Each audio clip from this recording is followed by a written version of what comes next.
አብይ አህመድ አገዛዝ በደቡብ እና ማዕከላዊ ጎንደር ላይ ጠቅላላ ጓዙን ጠቅልሎ ወጥቶ በሚሄድበት ጊዜ ለሞት መልምሎ ከፊት ያሰለፋቸውን የሚሊሻ አድማ ብተና ወዘተረፈ እያለ የሚጠራቸውን የሞት ምድብተኞች የጥይት ማብረጃዎች ራሳቸውን በከንቱ ውዳቂ አድርገው የቆጠሩ በጣም አሳዛኞች ነገር ግን ደግሞ አርሶ አደር የሆኑ የእውነት እጅግ በጣም የሚያሳዝነው ራሱ አማራውን እርስ በርስ ለማጫረስ ባደረጉት እቅድ እናባላቸዋለን ባሉት መሰረት እና ሽመልስ አብዲሳ ባቀዱት መሰረት ለማስኬድ ነው ሙከራ ያደረጉት። በዚሁ አጋጣሚ የአማራ ፋኖ ብሔራዊ ንቅናቄ በማዕከላዊ ጎንደርና በደቡብ ጎንደር አካባቢ እያደረጋቸው ባለ እንቅስቃሴ በጣም በጣም ጥንቃቄ የተሞላበት ከላይ እስከታች አመራሩ እየሄደበት ያለው ጥንቃቄ የተሞላ እርምጃ በጣም በጣም ወሳኝ ተብሎ ሊወሰድ የሚችል ነው። በትላንትና ሁለት አድማጭ ተመልካቾች አንዳንድ ሐሳብ ስናነሳ እናንተም አድምጣችኋል፣ ስትከታተሉን ነበር። አንዱ ሐሳብ ለዚህ ለአድማ ብተና ሚሊሻ ወዘተረፈ ለሚባል በጣም ድሪቶ የሆነ ቢነገራቸው አልሰማ ያሉ አካላት አሁንም ቢሆን በአገዛዙ ወጥመድ ላለመግባት ታክቲካሊም ትክክለኛውም እሱ ስለሆነ በተቻለ መጠን ሌላ የምህረት አዋጅ ያስፈልጋል። በተቻለ መጠን አሁንም በማንኛውም ጊዜ በሰላም እጅ በመስጠት ራሳቸውን እንዲያተርፉ ማበረታታት ያስፈልጋል የሚል ሐሳብ ትላንትና አንስተናል። እንዳየነው በዛሬው ዕለት የአፋብህን ካወጣቸው የመግለጫ ፍሬ ነገሮች አንዱ የምህረት የማድረግ አዋጅ ነው። ይህ በጣም በጣም ትክክለኛ ነው ብለን ነው ምናምነው። ትላንት የሚያነሳ ነው በዛው ረገድ ነው።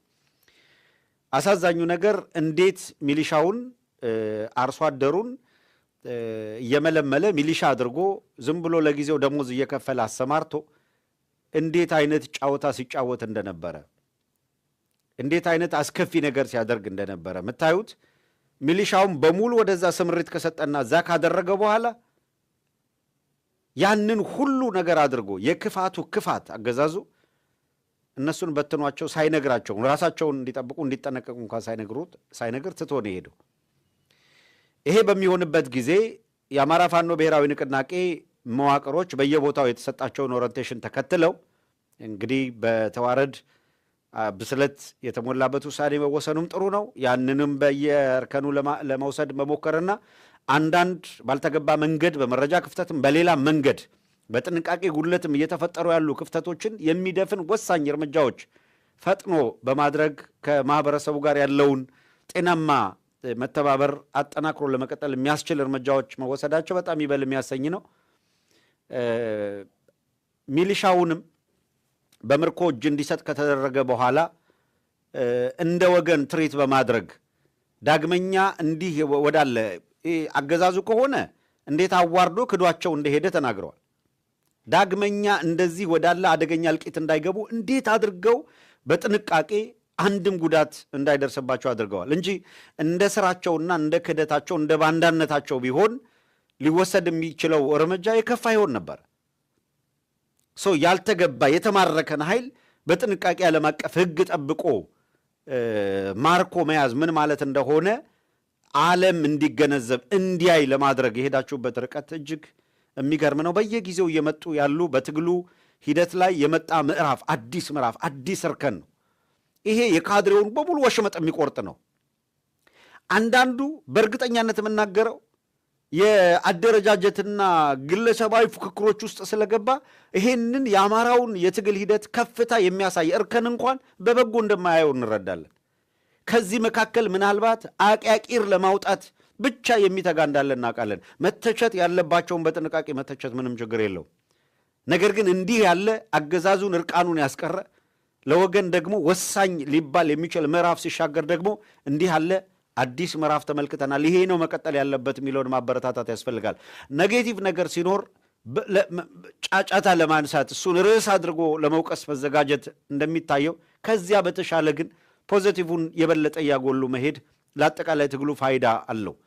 እስኪ እየማረኩ በዓለም አቀፍ ሕግ መሰረት በምርኮኝነት የያዟቸውን ሰብአዊ ርኅራሄ በማሳየት በወገን መካከል መጨራረስ እንዳይመጣ ጥንቃቄ የተደረገበትን መንገድ የሚያሳይ ምስል አለ። እንመልከተው እስኪ እሱ።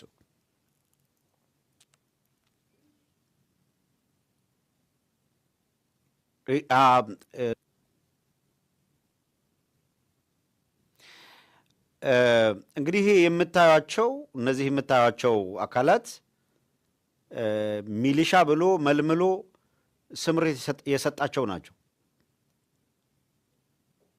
ይሄ ብርዱን ቁሩን በሙሉ እንዲህ ለብሶ ያለችውን ነገር እንደ እስረኛ በፌስታል ሸክፎ የምታዩት ነው። በቃ ይሄንን በድህነት ወለል በታች እየኖረ ያለ አርሶ አደር ሰብስቦ ሚሊሻ ብሎ አስታጥቆ እንግዲህ እንዲያልቁ ከፊት የሚማግዳቸው እነዚህ ነው። ይሄ በሙሉ የተሰጠውን የአብይ አህመድን የ4 ኪሎ ስልጣን ለማጽናት ክላሽ ይዞ ለመሞት የተዘጋጀ ሰው አፋብህን በዚህ ረገድ ያደረገው ጥንቃቄ ነው ይበል የሚያሰኝ ነው። በጣም ወሳኝ ጥንቃቄ ነው። እንደዚህ ያሉ ነገሮች በሚገባ ጥንቃቄ በተሞላበት መንገድ መከናወን አለባቸው። ይሄ ይበል የሚያሰኝ ነው። ዓለም አቀፍ ሕጎችን ስታንዳርድን ሁሉ የሚያሟላ ነገር ለማድረግ የተደረገው ሙከራም ማህበረሰቡም ጭምር እነዚህ ቤተሰቦቻቸው ያያቸዋል። በፈጸሙት ክህደት ነው ለምርኮ የበቁት። ግን ጥንቃቄ በተሞላበት መንገድ ደግሞ እንደዚህ ደረጃውን የጠበቀ የምርኮ አያያዝ አድርገው ጉዳት እንዳይደርስባቸው አድርገው ተንከባክበዋል። አድማ ብተና ሚሊሻም በየጉሬው ያለ የምትሞት አብይ አህመድ ይኸውልህ አራግፎ መከላከያ የሚባለውን ወንበዴ ቡድን ሲያሸሽ፣ የብርሃኑ ጁላን ጦር ሲያሸሽ፣ አንተ ግን ሚሊሻ አድማ ብተና ብሎ ከፊት እያሰለፈ ሲያስቆላህ የነበረውን ግን እንዲህ ትቷችሁ ነው ሄደው። ደቡብ ጎንደር ላይ በዚህ መንገድ፣ ማዕከላዊ ጎንደር ላይ በዚህ መንገድ አርግፏቸው ሂዶ የጥይት ሲሳይ አድርጎ ክዷቸው ሳይነግራቸው እንዲጠነቀቁ እንኳን ሳይነግራቸው ሂዶ አሁን ሸዋ ላይ እንደገና ሚሊሻ ይኖራል። ጎጃም ላይ ሚሊሻ መኖር አለበት። ወሎ ላይ ሚሊሻ ነኝ ብለህ የምትንቀሳቀስ መኖር አለብህ። እናውቃለን እንደምትሰማ ቁጭ ብለህ እንደምትሰማ ሳይበላስ ቢቀር አርሶ አደርነትን አጠናክረ ከቤተሰብ ጋር ከወገን ጋር ከህዝብ ጋር ቆመ ወአንተ ሳይበላስ ቢቀር ደግሞስ ሰርተህ ከህዝብ ጋር የምታጣው ነገር ምን አለ? አሁን ከኦህዴድ ኃይል ጋር ሆነ በገዛ ህዝብ ላይ በመዝመት ምን ውጤት ለማግኘት ምን ትርፍ ለማግኘት ነው ስምሪት የምትወስዱት? ይህንን ሳንነግራችሁ ሳናሳስባቸው ላለማለፍ ነው።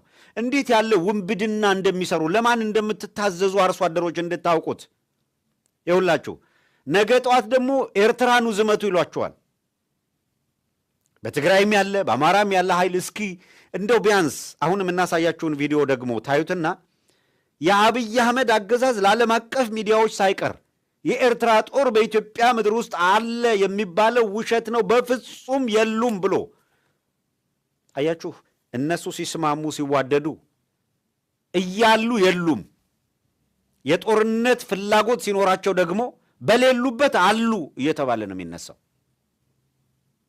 የዛዲግ አብርሃ የሚባል ሰው በፍጹም ክህደት የተናገረበት ቪዲዮ አለ። እሱን እንከታተል። የለም ጦር የሚባል ነገር የለም እያለ ዓለም አቀፍ ይኸውላችሁ በፐርሰንት አስቀምጦ አትጠራጠሩ። ዛዲግ ያንን ነው አሁን የምናምነው። ዛሬ ተመልሳችሁ መታችሁ ከኤርትራ ጋር ጸብ በምትገጥሙበት ጊዜ ጦራችሁን ወደ ኤርትራ በምትልኩበት ጊዜ ከናንተ ጋር አንቆምም ብለን ያላችሁ የዛሬ 3 ዓመት 4 ዓመት ነው ቃሌን ነው መጠብቀው። ከአብይ አህመድ ሰራዊት ጋር ሆኖ ለአብይ አህመድ ሰራዊት ደግፎ ወደ አስመራ ጥይት እንዲተኮስ የሚያደርግ ልቦና የለንም። ባንዳ ካላችሁ ባንዳዎች እናንተ ናችሁ። እኛ ያኔን የነገርናችሁ የኤርትራን ጦር አምጥታችሁ በአገር ውስጥ ስታዋጉ የኤርትራንና ኢትዮጵያን ሰንደቅ ዓላማ አንድ ላይ አድርጋችሁ አንድ ሱሪ ለሁለት ካለበስን ስትሉ የጋብቻ ስነ ስርዓት ይመስል ቀለበት በመሪ ጣት ላይ ያጠለቀ ሲያጎነብስ ከፕሮቶኮል ውጪ ቆሎ አዘጋኝ ሆኖ ሲቆም አብይ አህመድ ኢትዮጵያን የምታክል ታላቅ አገር በሄደበት ሁሉ ሲያዋርድ እንዲህ ያለ አውዳሚ ጦርነት ለማድረግ ተስማምታችሁ በጋራ ቆማችኋል። ይሄን አውዳሚ ጦርነት አድርጋችሁ ግን የጊዜ ጉዳይ ነው እንጂ አሁን አንድ ላይ ሰፍታችሁ ይዛችሁት የቆማችሁትን ባንዲራ ለያይታችሁ እዛ ጋር የኤርትራ እዚህ ጋር የኢትዮጵያ ብለው ተቧድናችሁ መጋደል ስትጀምሩ አብይ አህመድ ከኢትዮጵያ በኩል ስላለህ በሚል ልክ የኢትዮጵያ መንግስት አድርገን ወስደን ወደ አስመራ እንዲተኮስ ያን ጊዜ አንተባበርህም ነው ያለው። እኔ ብያለሁ። ይሄም በመርህ ማለት ነው፣ ፕሪንሲፕል ማለት ነው። ዛዲግ አብርሃ ያን ጊዜ በፍጹም ኤርትራ ጦር የለም ሲል ነበረ። አሁን የአብይ አህመድ አገዛዝ በሙሉ ጦር አለ። ለምን? ለመዋጋት ስለፈለጉ። የውጊያው ምክንያት ምንድን ነው? ኤመሬት የምትከፍለው ገንዘብ ከፍተኛ ገንዘብ ስላለ ምን እንዲደረግ አብይ አህመድ አጥቅቶ አሰብን እንዲቆጣጠርና እሷ አሰብን ለመግዛት አሰብ ላይ ቱርክም ኤመሬትም ኳታርም ሳውዲ አረቢያም ግብፅም ተፋጠው ነው ያሉት የቀይ ባህር ቀጠና ላይ የበላይነት ለመያዝ የሚድል ኢስቱ ግብግብ። እስራኤል እዚህ ውስጥ መታ እየተንሰራፋች ነው፣ እዛ ቦታዋን ይዛለች። ይሄ የሚድል ኢስቱ ግብግብ እዚህ አፍሪካ ቀንድ ላይ ሲመጣ አብይ አህመድና ኦህዴድ ከዛ አትርፈው አማራውን አውድመው፣ ትግሬውን አውድመው፣ ኤርትራን አውድመው፣ አሰብን ለኤመሬት አስረክበው ኦህዴዶች አገር የሚሉትን ሊያውጁ እየተዘጋጁ ነው ያሉት። እነሱ ቀለበት ውስጥ አንገባም ነው። የትላንቱን እናስታውሳቸው እስኪ። ዛዲግ አብርሃን አዳምጡት። I can assure you in 100% terms, in 1001% terms, there are no Eritrean armies operating in Tigray. ይደገም እንስማ እስኪ፣ እንድገመው ይሄንን። I can assure you in 100% terms, in 1001% terms, there are no Eritrean armies operating in Tigray. 1100% ነው ያለው። በፍጹም የኤርትራ ጦር የሚባል አሹራ አደርጋችኋለሁ፣ አረጋግጥላችኋለሁ የለም ብሏል። ከየት መጣ? አሁን ከየት መጣ? የለም ብላችኋል። እናንተ ስትፈልጉ የለም፣ ስትፈልጉ አለ አይደለም የምትሉት። ያን ጊዜ እነሱ ካረጋገጡ በኋላ ከዚያ ቀን በኋላ ዲሴምበር 2020 የኤርትራ ጦር ከዛ በኋላ ተንቀሳቅሶ ሲያበቃ ወደ ኢትዮጵያ የመጣበት ሁኔታ የለም።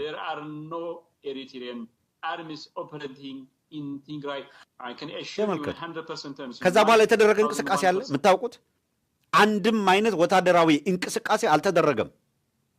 ስለዚህ ከዛ በኋላ የተደረገ ወታደራዊ እንቅስቃሴ የለም። 1100% እርግጠኛ ሆናችሁ እንደ መንግስት አወጃችኋል። እሱን ተቀበለናችኋል። አሁን መታችሁ ለጦርነት እንዘጋጅ ስትሉ አንዘጋጅም ነው።